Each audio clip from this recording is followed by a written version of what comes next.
Okay. All right, so these are the psukim for today, which is verses 20, 21, and I think it's a little ambitious to think that I'll get to 22, but nevertheless, it's up there. This is shir number 14 in Mishlei. We have spoken about, of course, we gave the introduction to Mishlei, and then who this book is for, what the book is supposed to accomplish, and then the first stage of Musar, of ethical development, that Shlomo Melech levels to Bini, to his son, meaning to whoever it is that he is speaking to, and that he's instructing. That he starts off by talking about listening to the Musar of the father and not leaving the Torah of the mother. We spoke about that at great length. And also that if we hold on to this Chachma, the Chachma will adorn us. And if we hold on to our past, so then that will be ultimately our greatest praise. Then, in verse 11, Shlomo Melech said that you have to be careful. He warned us against things that will tempt us. There are always things in life that will try to bring us to a different place. There are a tremendous amount of temptations in the world. Shlomo Melech describes them in the terms of murder and thievery, but there are so many things that are akin to murder and so many things that are akin to thievery, that those are the things that Shlomo Melech, it's not just murder and thievery. He's not really worried that the average person is going to become a thief or the average person is going to become a murderer, but that things that are immoral, people can easily get drawn into. And in the most beautiful line, he says in verse 17, Ki china mizora harashas, that the net is spread out with free bait, be'inei kol ba'al kanaf, in the eyes of every winged creature. In other words, there's so much stuff out there in the world that just looks so enticing, and it looks so normal, and the world is doing it, the world is involved in it. We have to imagine there's nothing wrong with it. It sounds like it's fine, it's fine behavior, it's fine attitudes, it's fine values. And we don't recognize that these are very often foreign values. They're values that are not Torah values, but they're sitting inside of a trap. It's like a piece of cheese for a mouse. And it sees the piece of cheese, not really worried about the fact that this could be a trap that somebody's setting. He sees a piece of cheese. It's all about the cheese, and we know what happens to the mouse.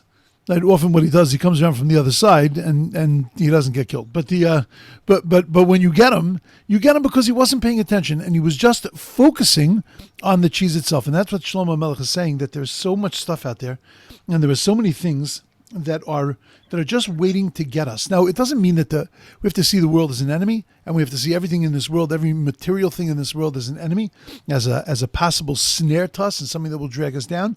But we have to. But at the end of the day, we have to see it that way. We have to look at the things that are out there, and we have to weigh them. That are these really our values? Are these things that we can really believe in? I was talking to somebody recently about certain things that are just so normal. If you talk about relationships, nowadays there's a word called toxic relationships. Right? In other words, that relationship is not a good relationship for me to have. And when you deem something to be a toxic relationship, it seems to be okay to cut that person off because it's toxic, and therefore that person doesn't belong in your life. Now, if you learn the sefer called Tomar Devora, where he goes through the 13 midas of Hashem, the 13 divine attributes, in the very beginning of the sefer. Now, we know those 13 divine attributes of mercy from the words Hashem Kel Rachum V'Chanun, Erech HaPayim, Rav Chesed V'Yemes Notzer Chesed La'alofim Nos Yom V'Shavar. We sing it on Yom Tov when we take out the Torah. We say it on Yom Kippur at night. We say it on Yom Kippur by Kol Nidre. We say it again by Ne'ilah. And we say it by Slichas every single day. Right? Hashem Kel Rachum V'Chanun. In certain nuschos in davening here in Eretz Yisrael, we say that actually at least once, if not twice, every single day, the 13 divine attributes of mercy. Rav Moshe Cordovero who was a Kabbalist in Tzfat, there was a parallel pasuk in the prophet Micah, and the prophet Micha, and he took that parallel pasuk, which we say when we go to do Tashlich, Mi El Kamocha, no say avon, and it goes on and it lists the 13 divine attributes, but it lists them in a more practical way than it does in the Torah, and therefore he took those 13, which parallel the ones in the Torah, and he showed how we take that attribute and we apply it to our lives. And that when God says that when we say the 13 divine attributes, we say them on fast days, we say them on dangerous times, so that a special covenant exists between us and God, that when we say those words, so then God automatically hears our tefillos. Now, it's not a magic thing that God is hearing our tefillos. It's that God is hearing our tefillos because we're saying that these are the kind of people that we want to become. We want to become like God.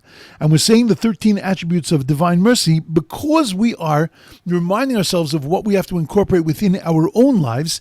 And when we become merciful like God becomes merciful, so then therefore God activates his attribute of mercy. The first two, I mean all of them really ultimately, but the first two deal with incredible patience that a person has to have with another person. I'll put the two of them together. Imagine at the moment that I give you a gift, it's in a bag. And you take that bag and you whack me over the head with the bag. Now, if you go to your therapist and you say to your therapist, what do? I gave a person a gift and they smacked me with the gift. So your therapist would say, don't make yourself a shmata. You should have nothing to do with that person. That's a dangerous person. That's a person that you have to stay away from. The Torah would say, you have to be patient with that person. No, you don't necessarily have to put yourself in a position where you're going to get smacked the second time. But who says you can write that person off? Who says you can walk past that person and ignore the person as if they don't exist? Who says that you can just say that person is insignificant and therefore they're gone? You do something like that, you show me that kind of disrespect, I can't have anything to do with you. Who says that that's really a Torah value? There are so many things that we have in our world. Now, by the way, this is not a therapy session, so I'm not telling you how to deal with a person like that. I'm just saying that the way that the world is telling us to deal with it is not necessarily the way we deal with things. We're dealing with a difficult child. The world has a certain way of dealing with a difficult child. Who says that Torah therapy and that Torah understanding really has the same? I'm not saying it doesn't, but I'm saying who says that it does? We have to look at it carefully and understand, look, if this is the Eitzah, this is the advice and counsel that I've been given, is this really Torah advice? Is this really the way that a Torah person really deals with these kinds of situations? And that's what Shlomo Melech is warning us, that there's just so much out there that's so tempting, but it's not necessarily the lifestyle of a Torah person. It's not Toras imecha, and it's not Musar Avicha. And therefore a person has to be careful. So in that section, up to verse 19, up to verse 20, Shlomo Melech was warning us that your goal is not to leave the Torah Simecha, and not to leave the Musar of your father. But you have to be careful that the way you deal with things and the way you deal with things in this world, you have to be careful that it's actually a Torah way to deal with it. And then Shlomo Melech tells us that if you open your eyes, you will see this everywhere in the world. You will understand what you're supposed to be doing. You will understand how you're supposed to be doing. You will understand what Chochmah is. You will understand what wisdom is, what Torah is. It's not hidden. It's not something that's far from us. Take a look at the first pasuk. He says, Chochmos bachutz tarona. So wisdom is going to sing out in the street. Notice, you think that you have to hunt to find wisdom. You don't need to hunt to find wisdom. Wisdom is sitting right there in the street. Chochmah sitting in the street means that the proper understanding of things, the proper understanding of the way of life, it's sitting right in front of you. The Torah tells us this. The Torah says, Lo bashomayim hi. Torah is not in heaven. That you have to say, can I get there to be able to get it? The Torah is not me'ever hayam. This is coming up soon, another 5 weeks in the Parsha. That the Torah is not me'ever hayam. It's not on the other side of the sea that I have to worry about how am I going to get the Torah. The Torah is accessible to every person.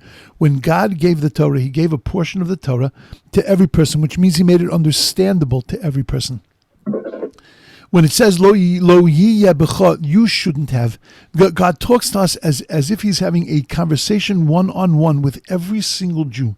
And therefore, Chachma, if you just open up your eyes, if you get rid of the temptations, you get rid of your desire to go off, which we're going to discuss more in a minute. But if you get rid of the desire to go off, you will see the truth.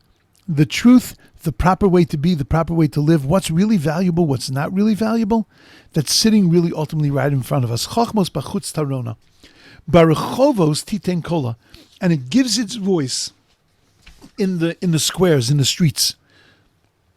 B'rosh homios tikra b'pischei sharim, it calls out that the head of noisy throngs at the entrances of the gates, ba'ir amareh tomer, and in the city it speaks its words. The message that Shlomo Melech is trying to send is that if you open up your eyes, then the truth lives right there. It's not like falsehood. When you look at something false, you think that it looks true. It's a piece of cheese, but it's sitting inside of a trap that's going to slash your head off. But when you look at it, it's hidden. You can't tell what the thing really is. It's couched in veiled terms. There are so many things that on the surface look amazing, but when you get involved in them, they can drag you into terrible places. But that's not the same when it comes to truth. When it comes to truth, when it comes to emes, emes is clear. You know, when you look at the word sheker is very unclear. What do I mean? Where are those letters of the word sheker taken from? The end of the Hebrew alphabet. They're actually 3 consecutive letters. Kuf, Resh, Shin. But they're jumbled. Shin, Kuf, Resh. Because that's what sheker is. Sheker is jumbled. And that when you look at it, it looks, maybe it could be emes, maybe it could be true, maybe it could be good. But then when you look at it carefully, you see, wait a second, in those 3 jumbled letters, there's actually a word. There's actually a sheker. Look at the word emes. Aleph, Mem, Taf. What's the first letter of the Hebrew alphabet? Aleph. What's the middle letter? Mem. What's the last letter? Taf. It's as clear as day. You look at an alphabet, just lay it out, and there you see the word emes. You don't have to play anagrams. You don't have to jumble. You don't have to just look. Beginning, middle, and end. It has complete seder. Because we assume that, because we have to understand, that emes is clear.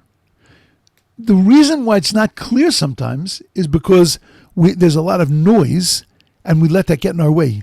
There's a Beis Gimel Dalet Hey Vav Zayin Ches. There's other letters in there. There's other things, and we let that get in the way that we don't get to see the emes. But the emes is right there. It doesn't need to be dusted off. It doesn't need to be uncovered. It doesn't need to be unjumbled. It's sitting clear right there. Sheker, unfortunately, is mixed into everything. Everything of emes, everything that looks amazing, behind it can lurk that sheker.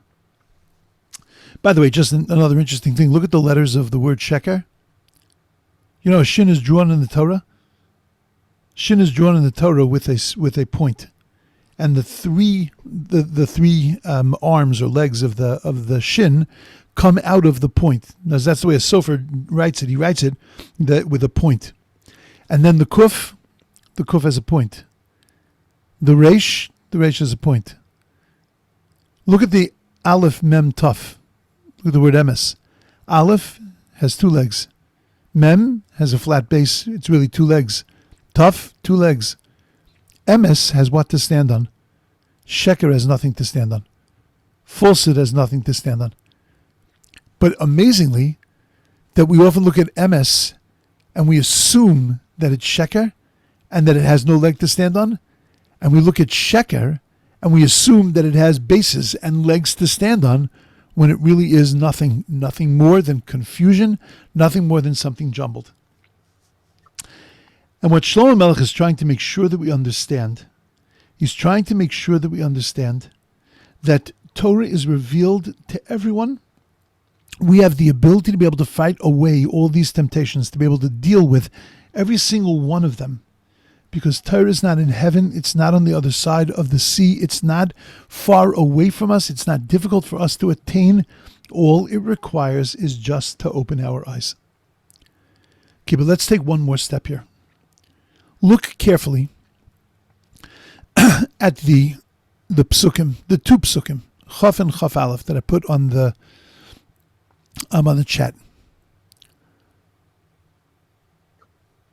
This is a classic Mishlei, in the sense that I'll point this out to you now, and then I want you to look for this every pasuk that we learn. Chachmos bachutz tarona. That wisdom, so that's the subject, bachutz, outside, tarona.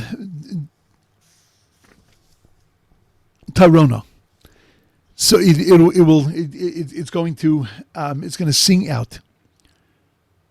Barachovot titain kola. In the streets, it's going to give its voice. So why on the first part of the pasuk do we say that where are you going to find chachmos? You're going to find them in the chutz. And what are they going to do with you in the chutz? They're going to tarona. They're going to sing to you. And then it says you're going to find them where? Barachovos, in the streets. And what are they going to do to you? They're going to titain kola. They're going to give their voice. Then look at the next pasuk. Oh, where are you going to find these chachmos? Birosh homios tikra. That the birosh homios, at the head of masses of people. And what are they going to do for you? They're going to tikra. They're going to call out to you. But pischei sharim, and then the fourth one, in the pischei sharim, in the gates of the openings of the gates of the city, ba'ir amareha tomer. So then its words will be spoken to you. So we're talking 4 different places: bachutz, barachovos, barosh homios, and bepischei sharim ba'ir.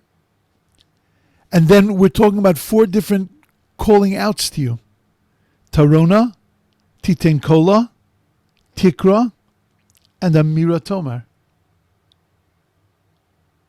That's no accident. This wasn't just mere poetry because things rhymed with each other. There was an incredible message that Shlomo Melech was telling us here.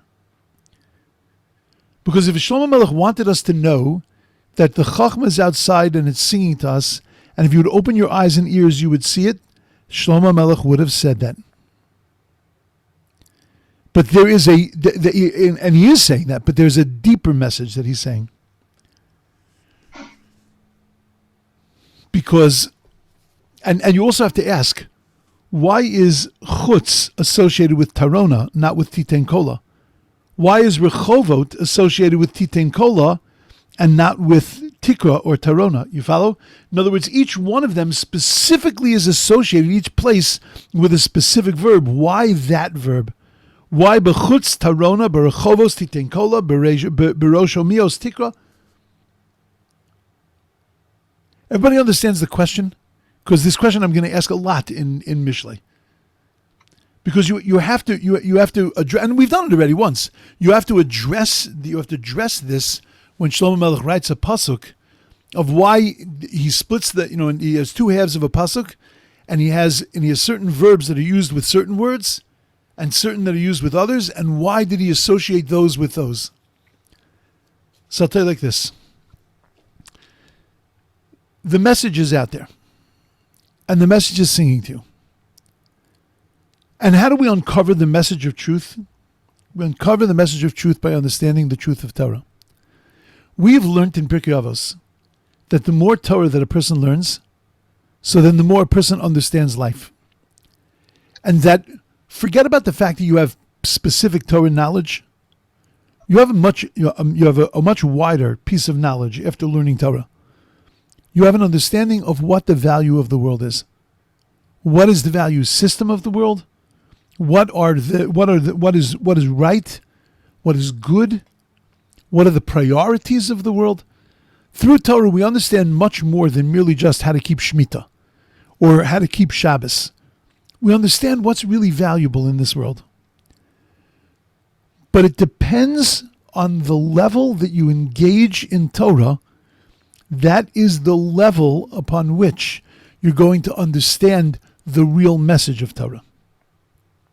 If you have a superficial understanding of Torah, bachutz, if you stay on the outside of Torah, you read it a little bit, you study a little bit, you hear a class here and there, but you really bachutz, you're not delving into it, you're not understanding the full picture. So then tarona, it'll sing to you, the truth will sing to you, but like a distant voice, like the voice of a siren, the distant voice that you hear. But barachovos, if you're marchiv, if you widen your understanding of Torah, not necessarily the depths, but you widen your understanding. You've seen more books, you've seen more things, you delve into things more, you touch more things, but not necessarily delve into them in a deep way. So then the Torah will be titein kola. So then it will call out to you. It'll call out to you in a way that is a little more compelling. It'll call out to you in a deeper kind of way. But Birosh Homios, if your involvement in Torah is totally engaged, if your involvement in Torah is to understand the depths, not just to understand translations and simple understandings, but to understand implications and meanings, so then that voice will tikra, it will call out in a most compelling kind of way. It'll call out to you on the level that you're on the place that you've put yourself, correspondent to the amount of effort and the amount of connection you put into Torah. That's the way it's going to call out to you, and that's the clarity that it's going to give you in your life. Bepischei sha'arim be'ir. But if you delve into Torah as if you enter into the doorways of Torah, and it becomes your city, it becomes the place you live and you operate and you exist inside of Torah, so then Amara Tomar. So then it is going to speak to you directly, is going to speak to you in the clearest and most compelling of kinds of ways. You know, we have a line, Barasi Yetzar, which we've discussed many times. Barasi Yetzar, I've created the evil inclination. Ubarasi Torah Tavlin, and I've created the Torah as a tavlin, the Torah as an antidote, or as a spice. But in essence, it's the Torah that helps shape all of the characteristics that we have. Depending on your level of intensity, that depends on how the Torah is going to open your eyes, and the Torah is going to illuminate the things you do and the things ultimately you stand for. You know, when we say that your relationship with Torah is bachutz, so it's a superficial understanding. So we turn to such a person and we say that the Torah is great. It has the ability to be heard like a distant call. It's going to arouse you to tshuva. It's going to be a vague arousing, but nevertheless, it's going to arouse you to tshuva. To the person who goes deeper, barachovot, to that person, titein kola, to that person, we're going to say that it's going to be a sound. It's going to be a clear voice. It's not going to be so distant, but it's not going to be so compelling. To the person that goes barosh homios, the person who goes really in depth, to that person we say it's going to be tikra. It's going to call out loudly. And to the person who enters into the inner depths, to that person, Amira Tomar, that is going to illuminate, it's going to open up the eyes of a person in the clearest of ways. And therefore we understand that Shlomo Melech is telling us that if you want to ward off, if you want to be able to protect yourself from the things that could drag you down in life, from the things that could entice you, and the things that could speak to you and say to you, you know what, these are the more important things. These are the real priorities of life, when they're not, in fact, the priorities. But things that distract us from the priorities, if you want to be able to hear the truth that will expose those charlatans, so then engagement in Torah is the thing that's going to protect us. But don't think that mere, simple, superficial engagement in Torah is going to protect. The deeper we engaged, the deeper we understand the world, and therefore the deeper we are protected from these things that are going to drag us down, from these things that are going to entice us. And that's the rhythm of the psukim here. It's not just like interesting psukim. Chachmas b'chutz tarona b'rechovas titen kola. You can find wisdom in the street. Shlomo Melech is telling us a very precise message, and what he's saying is it's right there for you. The deeper you engage with it, the more it's going to protect you. Beautiful. Okay, tomorrow we're going to hit the next pasuk. Let me give you a little homework. It'll take 2 minutes to think it, just to think a little bit. Ad mosai posim te'ahavu pesi. So ad mosai, how long? Psoyim te'avu pesi. Will you simple ones love simplicity? Vileitzim, and you clowns, you scoffers, lotzain. Will you love lotzain? Chamdu lahem. Will it be something that is coveted? Uchsilim, and you fools, yisnu das, will hate knowledge. Now use that same system that I used today on this pasuk. You don't have to answer the questions, but ask the question. I won't do it now. We'll do it tomorrow morning. But just look at the pasuk so that you're ready for the questions that I'm going to ask. Ad mosai posim te'ehavu pesi, number 1. Leitzim lotzon chamdu lahem, number 2. Ksilim yisnu das, number 3. Okay. Everybody should have a beautiful, wonderful, amazing day. And we will see you all tomorrow in Yirtzeh Hashem. Thank you, Rabbi. Thank you. Thanks, Okay. everyone. Have a good day, everyone. Chodesh Tov to all. Chodesh Tov, that's right. Chodesh Tov. Chodesh Tov, Toda. Shavua Tov, Chodesh Tov.